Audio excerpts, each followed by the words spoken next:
Josiah Serge Laquiche. Nous sommes aujourd'hui le 24 octobre 2022. Là, je suis revenu de mes balades. Je suis quelque part dans une église. Et j'ai à cœur aujourd'hui de m'enregistrer sur une pensée que j'intitule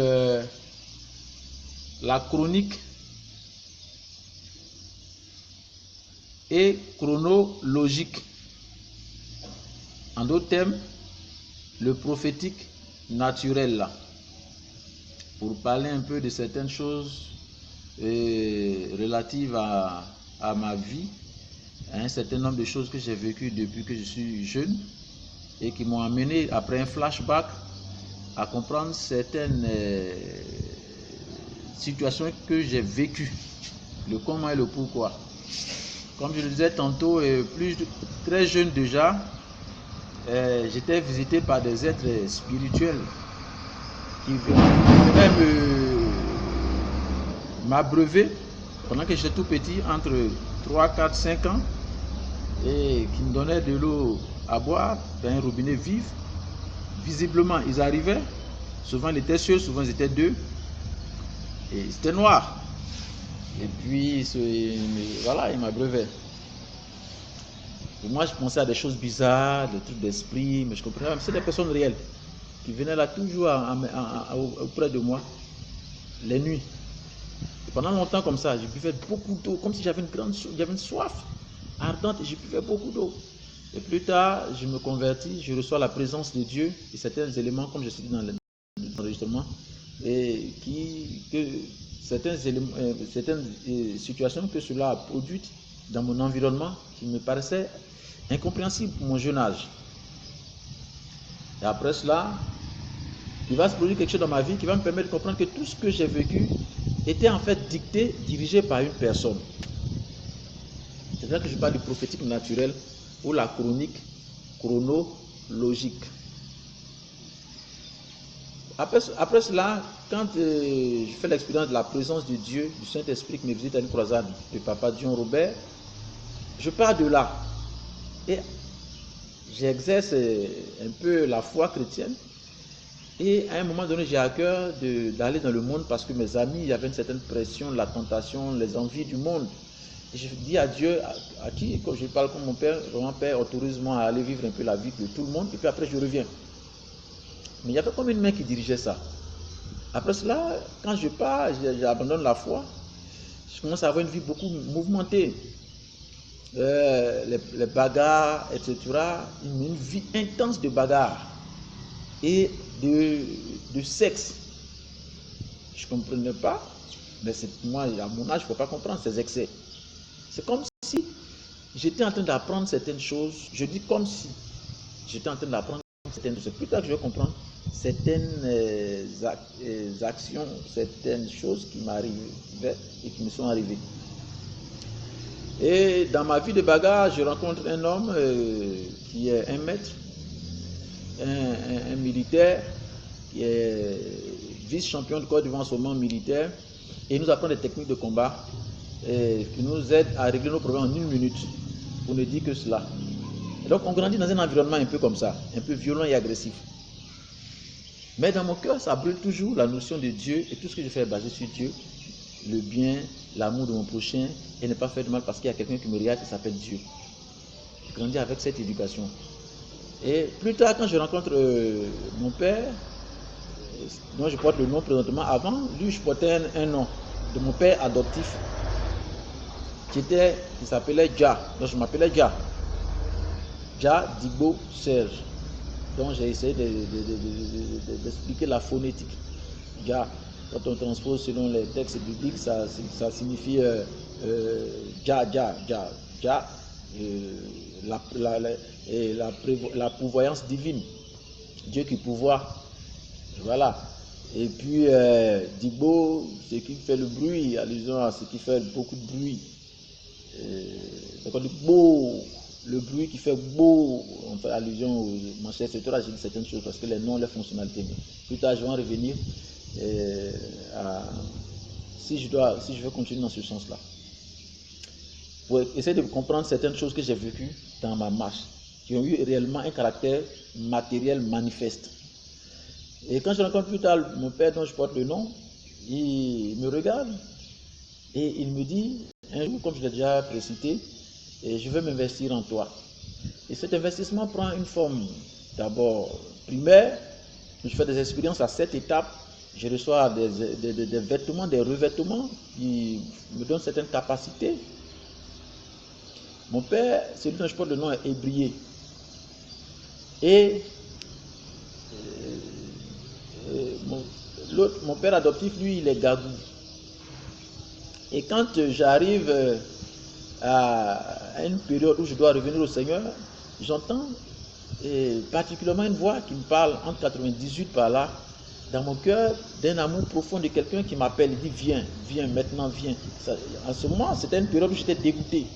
J'en avais marre des bagages, j'en avais marre de la vie des débauches, je vomissais après les rapports sexuels, j'en voulais plus, j'étais fatigué de tout ça. J'avais besoin d'autre chose. Et je sentais maintenant cette personne m'appelait et qui m'immobilisait chaque fois que je passais devant les églises. Au cantique d'adoration, je ne pouvais pas passer là. C'était réel. C'était pas une hallucination, c'était réel. J'étais comme hypnotisé. Tant qu'on ne finissait pas l'adoration, je ne pouvais pas partir. Je sentais que c'était le moment et la personne parlait dans mon cœur. C'était plus fort que moi. C'était réel. Et c'était plus que ce goumen dont on parle, mais c'était une sorte de goumen, mais un amour réel tellement fort. Je sentais, j'avais même mal dans la poitrine. J'étais un bon païen, mais j'avais honte à cause de ma vie que je menais. Et j'avais honte de présenter à mes amis ce qui s'est passé à moi, mais j'avais commencé à remarquer. Et plus tard, j'accepte de revenir au Seigneur, je me convertis. Mon papa qui fait des siennes et il veut m'empêcher. Pourtant, il est prédicateur. Hein? Mon père, il est prédicateur, il est commandant. Et donc, la question de notion de Dieu, d'autorité, etc., il en sait bien des choses. Il va en revenir plus tard. Et puis, le chef du village. Il est le roi, le chef du village. Le commandant, le commandement supérieur.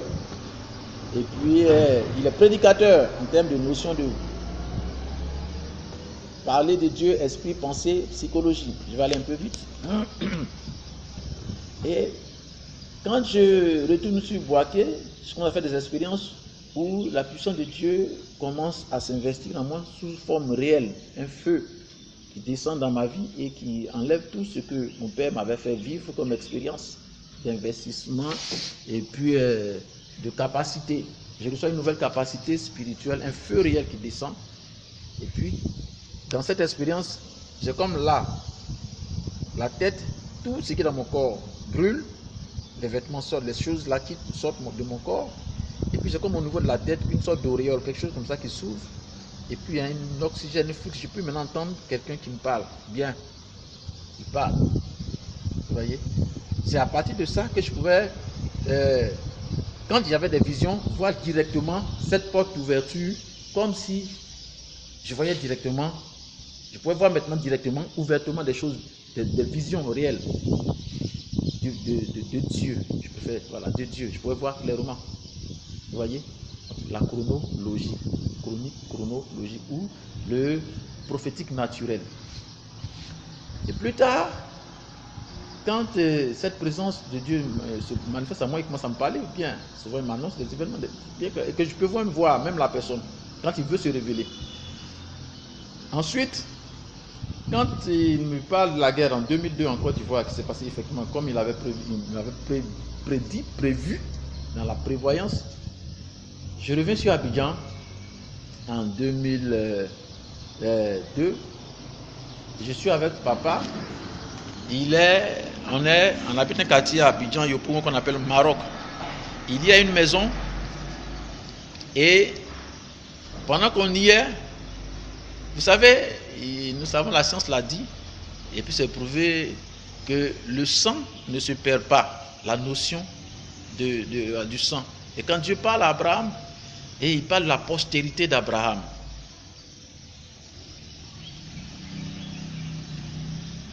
Je ne sais pas, moi je suis en quête de Dieu, j'ai dit j'ai besoin de savoir, de te connaître, de savoir davantage des choses sur toi. Et puis je suis revenu à Abidjan, j'avais fait une première expérience de la puissance de Dieu, où après cela j'ai eu une chute qui m'a amené à beaucoup souffrir d'une présence qui me dominait et je n'arrivais plus à remonter au niveau que Dieu m'avait permis de voir. Parce qu'après cela, il m'a montré une vision où quelqu'un monte des échelles graduelles en arc-en-ciel jusqu'aux portes du ciel qui s'ouvrent. Et là, quand j'ai chuté, j'ai vu que j'avais beaucoup de difficultés à entretenir certaines relations avec le Seigneur et certaines visions. C'est quand je rencontre le prophète Kakou Sévérin plus tard que tout est renouvelé. Et je reprends pleinement toutes mes possibilités. Et quand je reviens après la guerre à Abidjan, que je suis avec papa, j'ai à cœur cette fois-ci de ne plus plaisanter avec la présence de Dieu. Puis après ça, il y a une succession de révélations dont je parlais avec le tonnerre, les éclairs, des mouvements, des battements d'air, quelqu'un qui parle depuis le ciel, plein de choses. Et donc je reviens, je suis tranquille dans la maison, je chante des demande au Seigneur, après que j'ai décidé un peu de me retirer pour essayer de voir qu'est-ce que je peux faire de ce que Dieu m'instruisait, me révélait. Un jour, après une séance de prière, je suis couché dans la maison. Papa est là, tout le monde est là. Je suis un peu fatigué. Après ma prière, en plein midi, j'ai une vision. J'ai une sorte d'extase. Et puis je vois comme si je suis porté aux extrémités de la terre. Sur la terre, je suis à l'extrémité de la terre. Et puis je vois quelqu'un qui vient, un grand. Il est grand. Au fur et à mesure qu'il arrive, il devient de plus en plus grand. Grand. Et quelqu'un qui dit, et la voix, comme s'il me parle, mais j'entends. Mais sans parler, mais j'entends ce qu'il me dit. Et il dit qu'il est Abraham. Abraham. La Bible nous dit que partout où Abraham passait, il bâtissait un autel. Mais pourquoi est-ce que Abraham se déplacerait-il et aurait-il parcouru ce chemin jusque-là? Et quand il se révèle à moi, il commence à me présenter certains événements que nous vivons aujourd'hui. Une période difficile où c'était vraiment une période pénible, j'ai déjà expliqué dans d'autres vidéos pour aller à l'essentiel. Et un temps difficile, où même on parlait, quelqu'un qui crie dans la rue, il parle, mais personne, c'est comme s'ils l'entendent, mais ils ne comprennent pas. Jusqu'à ce qu'il y ait une lueur d'espoir. C'était une période vraiment difficile. J'explique un certain nombre de choses que je veux vous mettre pour aller juste à l'essentiel, demander pour la chronique chronologique ou le prophétique naturel. Alors donc, après cela, quand je reçois cette visite, papa qui était dans la maison, quand je sors que je le rencontre, il s'arrête, il me regarde. J'ai l'impression qu'il savait ce que je venais de voir. Quand je réfléchis aujourd'hui, après me flash, j'ai l'impression que peut-être que comme s'il a... Je dis n'importe quoi, ça paraît hallucinant. C'est comme l'impression que la personne qui était là me reconnaissait, me regardait d'un autre regard. Papa passe son temps à me regarder. Il m'a regardé pendant longtemps et moi je suis là. Et j'étais gêné parce que j'ai l'impression qu'il me voit, que je le vois, quand je vois, mais c'est papa, on a l'habitude d'être ensemble. Il y avait quelque chose de ce genre qui s'est passé. Papa est resté calme, il me fixe pendant longtemps. Quand je devais revenir au Seigneur, au moment où Dieu avait commencé à m'appeler, que je sentais dans mon cœur, j'étais un vrai païen. Une jeune fille qui est Gagou, qui fréquente la même école que mon petit frère. Du côté paternel, ils faisaient la terminale en ce moment ensemble. Pendant l'une de leurs prières, elle a une vision. Elle dit, tu as un frère, elle ne me connaît pas, je suis un païen. Tu as un frère. J'étais encore un païen. C'était en 98, 97, peut-être là-bas. Tu as un frère, il s'appelle Tan. Elle me nomme, hein, que Dieu dit qu'il va le servir. Et elle s'est partagée, il parle bien des choses comme ça, qu'il a besoin de lui. Moi, j'ai commencé à rire et j'ai dit, c'est en ce moment que je sentais dans mon cœur une voix qui me parlait, comme je le disais là. J'avais mal, je ne pouvais plus. J'en pouvais plus de cette fille-là. Donc moi, pour moi, je ne voulais pas écouter. Et comme il insistait, je me suis dit, bon, écoute, si ce qu'elle dit est vrai, moi je voulais la rencontrer parce que moi j'avais d'autres idées dans la tête. Je voulais mes affaires de femme, hein, je voulais juste voilà, coucher avec elle et puis c'est fini. Voir d'abord si c'est une jolie fille. Je vais, c'est une fille très belle, comme on peut l'imaginer encore, tu vois comme on parle. Belle la tête aux pieds. Donc moi, dans ma tête, je veux coucher juste avec elle. Je m'arrange et je commence à sortir avec elle. Mais c'est elle qui, la première fois, me dit ouvertement que Dieu m'appelle et que Dieu a besoin de moi. Mais je me dis, mais regarde, une fille comme ça, moi, elle peut me parler des choses de Dieu. Mais elle est Gagou, elle prie Dieu, elle est d'une certaine église, christianiste et manchée, quelque chose comme ça. Mais elle arrive à dire des choses, mais qui sont réalisées point pour point. Elle ne me connaissait pas. J'en ai fait ma copine et puis après, moi, j'ai banalisé. Donc quand je reviens plus tard, 2-3 ans plus tard, après que tout cela soit réalisé, j'ai à cœur de ne plus perdre la présence de Dieu. Et pour la seconde fois, Comme la première fois, l'esprit m'avait fait chuter avec une de mes camarades. Cette fois-ci, au moment où j'ai la visite d'Abraham dans la vision et tout ce que j'ai vu, je sens la puissance de Dieu dans toute ma vie. J'entends quelqu'un frappe à la porte. Coq, coq, coq, coq, coq. J'ai dit, c'est qui? On dit, tu as une camarade qui est là. Elle s'appelle Geni. En langue gagou, ça veut dire petit mort.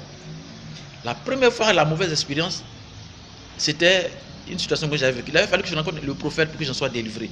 Et cette fois-ci, en 2002, juste après cette expérience abrahamique, pour dire qu'il y a une chronologique, il y a une logique, et il y a un prophétique naturel qui indique dans le ciel comme sur la terre un mouvement qui n'est pas le fait du hasard, une prédestination qui est vue et su à un certain degré. Ça veut dire petit mort, le nom de la fille. J'avais oublié, c'est tout récemment, il y a l'année dernière, je regardais une vidéo de Bonjour 2000, je ne sais pas quoi. Et puis il y a une jeune fille qui s'appelle, comment elle s'appelle, Jolina, qui faisait un sketch. Et puis, elle expliquait une partie, elle a fait une parenthèse, elle disait que elle parlait de sa maman, sa mère est avare. Elle a fait avare, elle aime beaucoup pleurer. Et puis, une histoire de petit mort. Et puis, comme j'aime souvent jouer avec les mots, j'ai pu faire la relation avec une situation que j'ai vécue. Et puis, ça m'a fait. Il dit, ah oui, mais la fille, en un temps qui m'avait rendu visite, cette jeune fille Gagou, pour la première fois qu'elle m'avait dit que Dieu m'appelle, ça dit, cette parole qui sortait de mon village, côté maternel, je vous dis qu'il n'y a rien qui soit le hasard. C'est comme Marie, elle est devenue célèbre. Pourquoi? Parce qu'elle est la nounou de la personne la plus célèbre. Vous voyez, la chronologique, la chronique, et où le prophétique naturel. Parce que la personne dont elle s'est fait, puisqu'elle n'a pas eu de mari, elle n'a pas couché avec quelqu'un, elle ne peut pas faire un enfant, ce n'est pas un mauvais sort. Mais on le reprend, ce que la Bible dit, c'est sa mère, c'est sa mère. On dit, effectivement, c'est un miracle. Je vais dire de façon, il y a quelque chose à voir. Je parle sous métaphore. Donc, elle est devenue célèbre à cause de son fils célèbre. Donc, là, parallèle. Pour dire que la réalité, la seule réalité spirituelle, la seule réalité de l'esprit est terrestre. Et la seule vérité de Dieu, c'est notre personne. Les vérités parallèles. Le pour et le contre se côtoient très souvent. Que ce que nous vivons exprime une vérité spirituelle. C'est pourquoi Dieu dit, arrêtez de juger à ce que vous ne voyez pas, mais au moins jugez à ce que vous voyez, parce que vous ne pouvez que ça. À l'au-delà, pour être exposé à des erreurs, parce que tu n'es pas forcément sachant de cela. Si tu le peux, c'est un potentiel. Sinon, il dit, l'homme ne juge.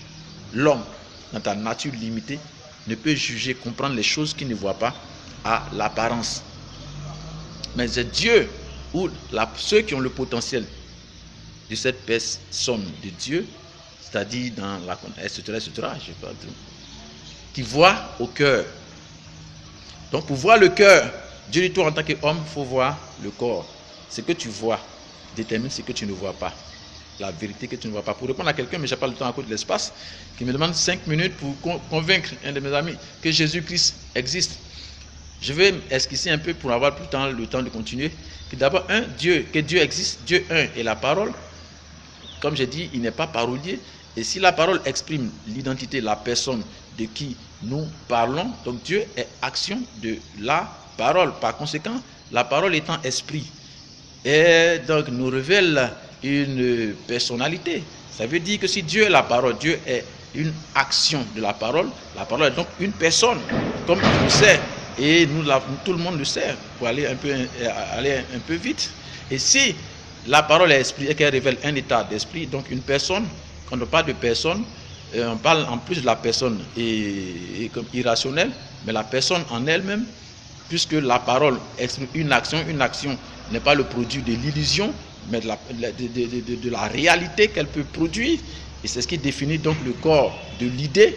Et si nous avons une parole en nous qui exprime notre valeur réelle, ça définit ainsi que nous avons une personne intérieure. Donc Dieu est une personne.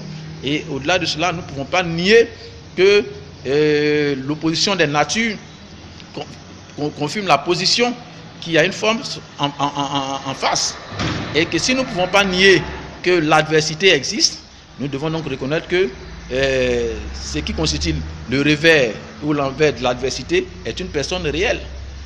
En attendant l'entrée, comme je dis, j'aimerais bien me permettre une réaction dans l'esprit de la divinité plutôt que de la théorie de ce qui est, puisque Dieu est la parole et la parole est active.